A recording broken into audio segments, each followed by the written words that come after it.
আমাদেরকে ডেকেছিলেন নির্বাচনের ব্যাপারে অ্যাসিওর করতে যে নির্বাচন সঠিক সময়ে হবে, এ ব্যাপারে কোনো রকমের দ্বিধাদ্বন্দ্ব থাকা উচিত না।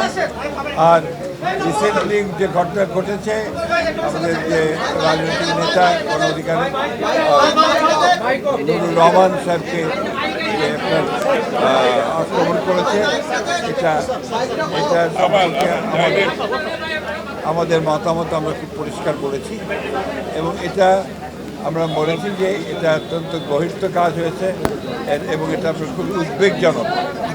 বর্তমান রাজনৈতিক পরিস্থিতিতে আমরা মনে করি যে এটাকে খুব ভালোভাবে গভীরভাবে যে তদন্ত হওয়া দরকার, তারা বিচার বিভাগে তদন্ত করেছে এবং আমাদের আশঙ্কা যে নির্বাচনকে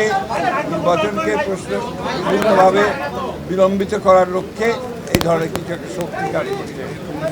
তবে এর কোনো সুযোগ নাই। নির্বাচন ঠিকই সময়ে আমরা যেটা শিডিউল ঘোষণা করা হয়েছে সেই শিডিউলেই নির্বাচন ঘোষণা হবে এবং সেটা আমাদের যে প্রধান উপদেষ্টা তিনি সেটাই একই কথা বলেছেন, তিনি আমাদের সঙ্গে একমত।